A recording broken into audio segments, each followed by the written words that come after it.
तो मुझे ये बताएं, एक एग्जांपल दिया था, उसी को आगे बढ़ाते हैं। एक बच्चा और उसकी माँ जा रहे हैं, सीढ़ी से उतर रहे हैं, माँ सीढ़ी से फिसल गई। माँ की उम्र है करीब 29-30 साल, हट्टी कट्टी एकदम, बच्चा भी हट्टा कट्टा गोलू मोलू है, और माँ फिसली 3-4 सीढ़ियों पे धम धम धम धम करते करते सड़क पे जाके गिर गई जोर से। बहुत जोर से आवाज हुई, बम जैसे बम फट गया, बहुत बड़ा आतंकवादी वारदात हुई हो, ऐसी आवाज आई है। तो अपना बचपन याद करके बताइए कि बच्चे का पहला रिस्पॉन्स क्या होगा? ठहाका मार के हंसेगा, मुक्त कंठ से हंसेगा बच्चा, क्योंकि उसने अपने घर में ऐसा दृश्य नहीं देखा था पहले कभी, और ये दृश्य देख के उसको अच्छा लगा, पहली बार में मजा आया उसको। ठीक है, अब इस सिचुएशन का सेकंड पार्ट देखिए। ठीक है, माँ ने देखा बच्चे को हंस रहा है, माँ ने कोसा नहीं उसको, माँ को दुख हुआ इस बात से, गहरा दुख, कि जिस बच्चे के लिए रात दिन तबाह रहती हूं, मेरे कष्ट में वही बच्चा इतना खुश है। इस दुख से माँ को अवसाद जैसा होने लगा, और माँ की आंखों से झरझर आंसू गिरने लगे, और आंसू भी आवाज के साथ, एकदम स्यापा जिसको बोलते हैं, पूरा चिल्लपों के साथ, एकदम आवाज के साथ माँ रो रही है, फूट फूट के रो रही है। बच्चा भी ठहाके मार रहा था, देखा उसकी माँ तो जोर जोर से रो रही है, सड़क पर बैठी गई है, वो तो आसपास मजमा जुट गया है, सब उसकी माँ को रोते हुए देख रहे हैं। अब वो बच्चा क्या करेगा? हंसेगा? अब आप पाएंगे वो बच्चा भी रोने लगेगा, आंसू के साथ रोएगा, और अनुमान है कि आवाज भी निकालेगा रोने वाली, नेचुरल रोएगा, एक्टिंग नहीं करेगा, नेचुरल रोएगा एकदम। इस अवस्था का नाम है इमोशनल कंटेजियन, भावनात्मक नकल। किसी व्यक्ति को किसी खास भावनात्मक स्थिति में देखकर स्थिति को न समझने की स्थिति में ठीक वैसा ही करने लगना जैसा वह कर रहा है, इसको बोलते हैं भावनात्मक नकल। समझ गए? तो इसको लिखवाऊं जो मैंने बोला, समझ में आ गई बात है ना? लिख लीजिए। वैसे तो अब आप इतने मैच्योर हैं कि पॉइंट से बात समझ में नहीं चाहिए, लेकिन ठीक है, लिखिए।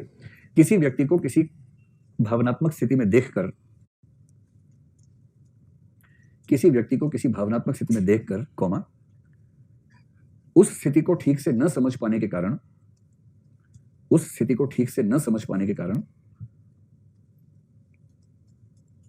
कॉमा, उसी व्यक्ति की तरह बर्ताव करना भावनात्मक नकल है। उसी व्यक्ति की तरह बर्ताव करना भावनात्मक नकल है।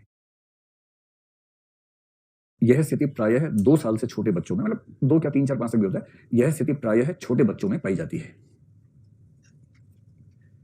ठीक है, ये मैं इसलिए कह रहा हूं कि किसी किसी घर में क्या होगा, जैसे 1 साल का बच्चा है, बाप धम से गिरा, माँ बार बार गिर रही है, ठीक नहीं लग रहा, बाप भी तो गिरना चाहिए।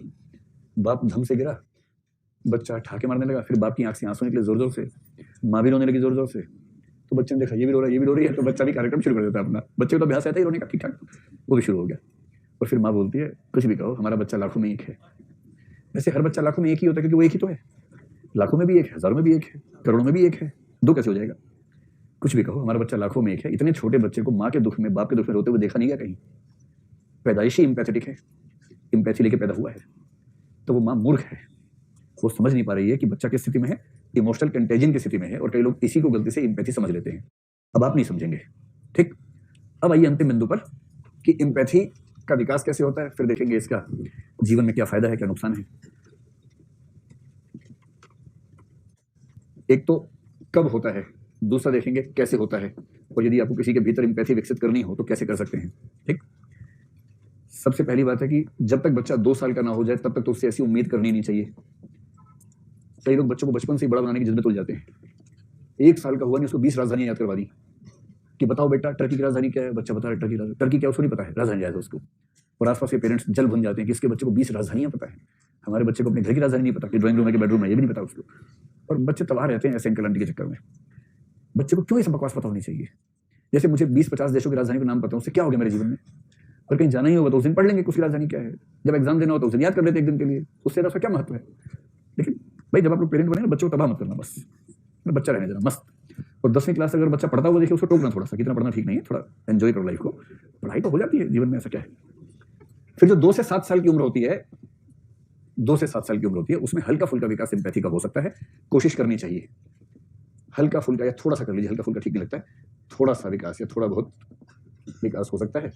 इसके लिए थोड़ा बहुत प्रयास करना ठीक रहता है, घर में भी स्कूल में भी कैसे प्रयास करना है भी देख लेंगे। इम्पैथी के डेवलप होने की जो असली उम्र है वो किशोरावस्था से पहले की उम्र है, किंतु 7 साल के बाद की उम्र है।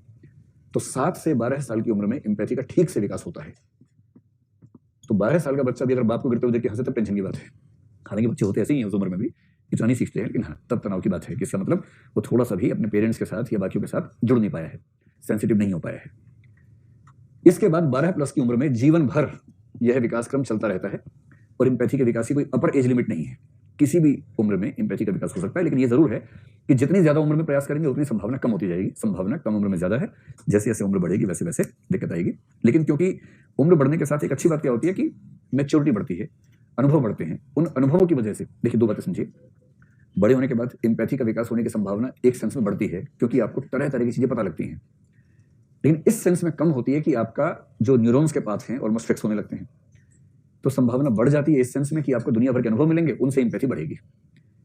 लेकिन अगर किसी को 12 साल की उम्र तक उस तरह के अनुभव किसी तरह से मिल जाएंगे तो उसमें एम्पैथी का विकास तुलनात्मक रूप से ज्यादा और गहरा होने की संभावना है। लेकिन मोटी बात क्या है, जीवन भर इसका विकास हो सकता है और कभी इसमें रुकावट नहीं है, इसका अभ्यास किया जा सकता है। अब दूसरा पक्ष है, इसका विकास कैसे होगा, कैसे करें इसका विकास। आपकी राय में एम्पैथी जेनेटिक होती है या इसका विकास करना ही पड़ता है? जेनेटिक नहीं होती है, रत्ती भर जेनेटिक नहीं होती है, इसका पूरा विकास सीखना पड़ता है। तो पहली बात है, यह सीखने की वस्तु है, यह अनुवांशिक वस्तु नहीं है। So empathy is learned, not genetic या not received from the genes, ऐसा कुछ। अब जैसे सीखने की बात है ना, उस आदमी को लाइए जो गोल है, उसका नाम क्या है? गोलमैन, नाम ही गोलमैन है ना, डेनियल गोलमैन। तो डीजी डेनियल गोलमैन ने कहा था कि जो लर्निंग है वो 2 प्रकार की होती है, एक को बोलते हैं कॉग्निटिव लर्निंग, एक को बोलते हैं इमोटिव या सोशल लर्निंग। जब भी कुछ ऐसा पूछे ना, गोलमैन को लाइए बीच में और कहिए गोलमैन ने कहा है कि लर्निंग 2 प्रकार की होती है, एक है कॉग्निटिव लर्निंग और एक है इमोटिव या सोशल लर्निंग। आप इसको इमोटिव एंड सोशल लर्निंग भी कह सकते हैं, क्योंकि उसने जो पाठ्यक्रम शुरू किया है बहुत सारे स्कूलों में, विश्वविद्यालयों में, उसका नाम क्या है? SEL, social and emotional learning. तो आप SEL, ESL, EL, SL कुछ भी शब्द इस्तेमाल करें। जो सोशल एंड इमोटिव लर्निंग है वो कैसे होती है? सिर्फ बताने से होती है, लंबे अभ्यास से होती है? लंबे अभ्यास से होती है। तो बेसिक बात है कि लंबा अभ्यास, और केवल अभ्यास नहीं, संज्ञान तो चाहिए ही चाहिए। संज्ञान प्लस लंबा अभ्यास, संज्ञान प्लस लंबे अभ्यास से ही एम्पैथी सिखाई जा सकती है। केवल संज्ञान से, कॉग्निशन से नहीं सिखा सकते। और बिना संज्ञान के अभ्यास का फायदा क्या है? जब तक बात समझ में नहीं आ रही है तो अभ्यास का फायदा क्या होगा? ये कहने के बाद आप बताएंगे कि जब सिखाना है एम्पैथी, तो सिखाने का मसला एक हो सकता है बच्चों को और दूसरा हो सकता है बड़ों को। आप लोग किस में आएंगे?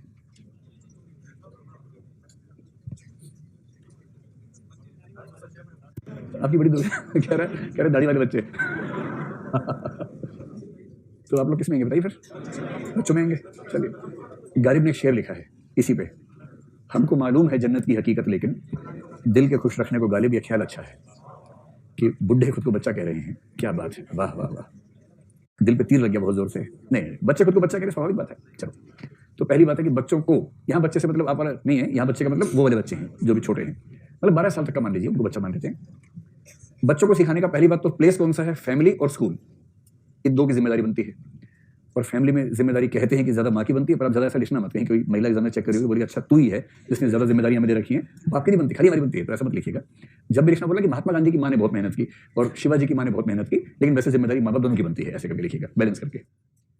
तो पहली बात है फैमिली और स्कूल दोनों की जिम्मेदारी है। तो दोनों कैसे ये काम कर सकते हैं, कैसे करें? देखो, इसका तरीका बड़ा अच्छा है। जो बच्चे होते हैं ना, बच्चों को जो चीजें पसंद है, बच्चों को सबसे चीज पसंद है कहानी। बच्चे होते हैं महाजिज्ञासु टाइप के, और अभी आपका मन करता होगा ना, जब हम पेरेंट बनेंगे हम बच्चों की जिज्ञासा का दमन कभी नहीं करेंगे, हम उनके हर सवाल का जवाब देंगे ताकि उनकी वैज्ञानिक बुद्धि का विकास हो, फलाना हो ढिकाना हो। कुछ भी लफाजी करते रहिए, आज से 10 साल बाद तबाही का ऐसा मंजर आपके सामने आने वाला है, ये सारी प्रतिज्ञाएं समाप्त हो जाएंगी आपकी उस समय। क्योंकि जितना आप सोच रहे हैं ना, उससे करीब 50 गुना ज्यादा जिज्ञासा बच्चे लेके पैदा होते हैं, और उनमें से 49 गुना चीजें आपको पता ही नहीं होंगी जिसका जवाब दे पाएंगे। और इतनी बार ये कहना कि नहीं पता, हर बार बच्चा सोचता है इसको ये भी नहीं पता, इसको ये भी नहीं पता, इसको ये भी नहीं पता, तो भरोसा भी खत्म हो जाता है, ट्रस्ट डेफिसिट हो जाता है, तो आपको झूठ मूठ के जवाब भी देने पड़ते हैं, तो बड़ा संकट है। तो कहानी सबसे अच्छा तरीका, बच्चों को सुनाइए कहानियां। जैसे ही आप बच्चों को बोलेंगे एक बार पता क्या हुआ, बच्चा खींचा खींचा चला आता है, अब इतना बोले चुप हो जाइए, जो आपके पास आ नहीं रहा है ना अपने आप आ जाएगा चलता, फिर बोलेगा हाँ तो फिर क्या हुआ, आगे क्या हुआ, फिर आप सोचेंगे अब पकड़ में आया कम्बल, फिर आप उसका हाथ पकड़ो कि बैठो ना, पहले शांति से बैठो, चौकड़ी मार के, हाँ तब सुनो क्या हुआ। और कहानी के नाम पे आपको एम्पैथी सिखा देनी है।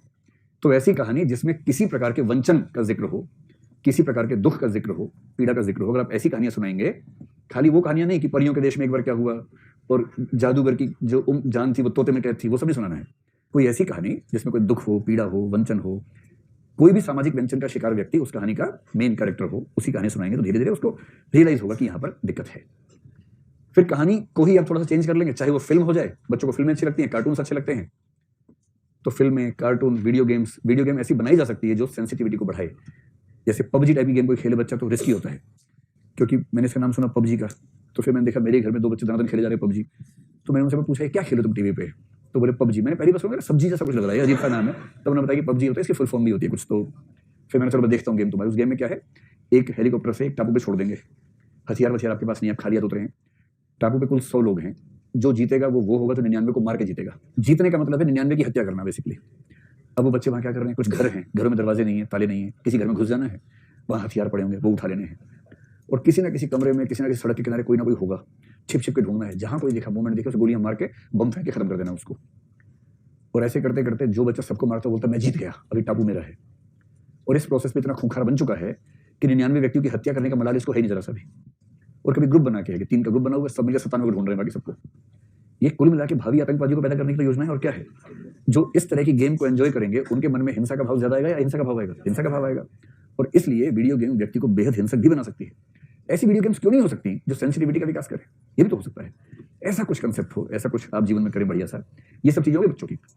इसके अलावा बच्चों का ये हो सकता है कि अगर घर की बातें करें तो पेरेंट्स उनको सही वैल्यूज दें। सही वैल्यूज का यहाँ मतलब क्या है कि अगर अभ्यास करते रहेंगे ना तो एम्पैथी आने लगती है।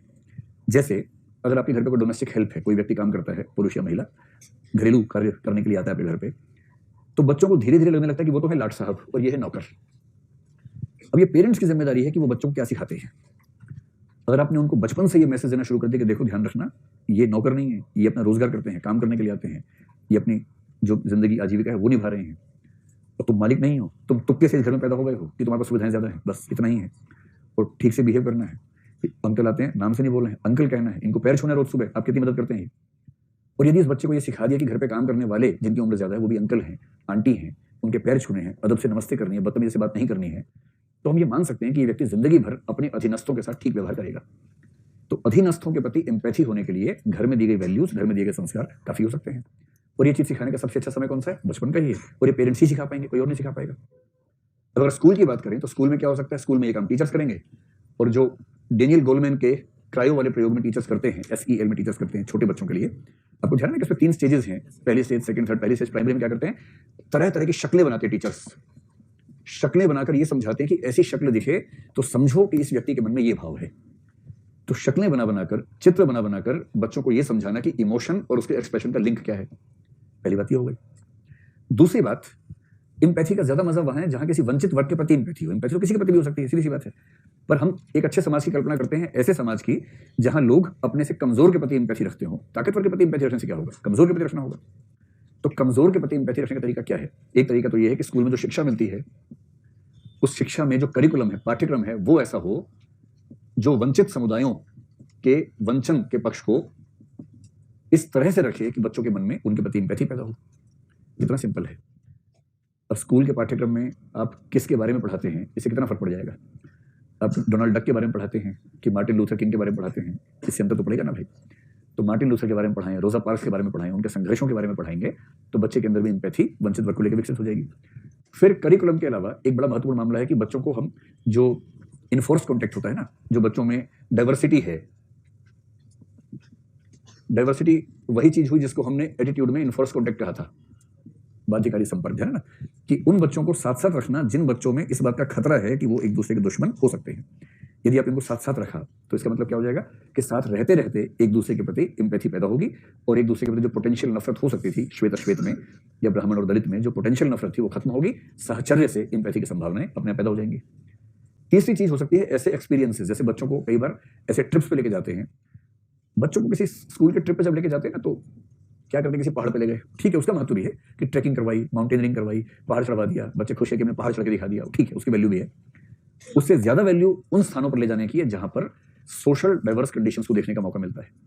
जैसे मैंने एक बार आपसे कहा था कि बच्चों को स्कूल से ट्रिप लगे कि वो एक अनाथालय में जाएंगे और एक दिन वहां गुजारेंगे उन बच्चों के साथ। और ये बात बच्चों को समझा दी जानी चाहिए कि तुम्हारा अनाथालय में न होना और इसका वहां होना ये केवल 2 तुक्के हैं। सिर्फ एक तुक्के से तुम एक घर के अंदर रहते हो, ठाठ से रहते हो। सिर्फ एक दूसरे तुक्के से ये बच्चा अनाथालय में रहता है और इसके पास ऐसा कुछ भी नहीं है कि वो खुश हो सके। अगर ये ठीक से रियलाइज करवा दिया बच्चों को, तो बच्चे उनके बारे में ठीक से सोचेंगे या नहीं सोचेंगे? सोचेंगे, सोचेंगे, कैसे नहीं सोचेंगे। तो वंचित वर्गों के प्रति या उनके साथ ज्यादा से ज्यादा इंटरेक्शन अगर हो, अनाथालय का एग्जाम्पल है, अगर ऐसी इंटरेक्शंस होंगी तो हम कह सकते हैं कि बच्चों के अंदर एम्पैथी का विकास आराम से हो सकता है। कोई बहुत बड़ा चैलेंज अपने आप में नहीं होना चाहिए। यहाँ तक बात स्पष्ट हो गई आप लोगों को। अब सवाल है कि बड़ों को कैसे सुधारें? जो बड़े हो गए, पहले किसी ने ध्यान नहीं दिया उन पे, उनका क्या करें? या सिविल सेवक कोई सिलेक्ट हो गया यूपीएससी से और उसके अंदर एम्पैथी पर्याप्त नहीं है, तो उसको एम्पैथी कैसे विकसित करवाएं? अब सवाल ये है। तो बड़ों को भी अंडरस्टूड है, सिविल सर्विसेज के जो लोग सिलेक्टेड है, सिविल सर्विसेज जो ऑफिसर्स हैं या सिविल सर्वेंट जो हैं, उनको कैसे इसका अभ्यास करवा सकते हैं, कैसे सिखा सकते हैं? लेकिन जब कोई बड़ा हो गया ना तो फिर मतलब कार्टून तो नहीं दिखाएंगे उसको कि चलो छोटा भीम देखते हैं उससे करेंगे विकास, वो तो नहीं होगा, है ना। तो कार्टून नहीं होगा, लेकिन उसके बदले कुछ चीजें हो सकती हैं। जैसे एक चीज, जैसे कोई नॉवल है, जैसे कोई फिल्म है, वो तो हो ही सकता है। आप मुझे ये बताएंगे कभी ऐसा आपके साथ हुआ कि फिल्म देखने के बाद आपको ठीक ठाक हैंगओवर हुआ हो और दिमाग में ठीक ठाक हथौड़े पड़े हों फिल्म देखने के बाद? कौन सी फिल्म देखते हुआ? बागमा देख के हुआ? क्या बात है। आप में से कितने लोग बागमा देखते हुए 2-4 आंसू बहा दिए थे आप लोगों ने? हाथ खड़ा करो। क्या बात है। मुझे सबसे बड़ी खुशी है कि 15 लड़कों ने हाथ खड़ा किया आंसू बहाने में, वरना आंसू बहाने वाले को लड़का माना नहीं जाता हमारे समाज में। उसको बोलते हैं कि लड़का केवल कहने को, बेसिकली लड़की है ये। लेकिन इतना सहज होना चाहिए, लड़का है तो क्या आंसू, तो आंसू है, उसमें क्या लड़का क्या लड़की है ना। देखो लड़कियों से एक सुझाव दो, लड़कियों को जब भी शादी के लिए कोई मुंडा ढूंढो अपने लिए ना, जब उसका इंटरव्यू लो, क्या हो गया भाई, मैं शर्म से लाल हो गई। अबे शादी तो होगी ना भाई, इसमें ऐसी क्या बात है, शादी तो होगी ना सबकी। तो जब शादी के लिए आप किसी का इंटरव्यू लें, उससे 2-4 सवाल जो पूछे जाते हैं, लगे रहो मुन्ना भाई में भी ऐसे सवाल बताए गए थे। एक सवाल मैं भी आपको बता रहा हूँ,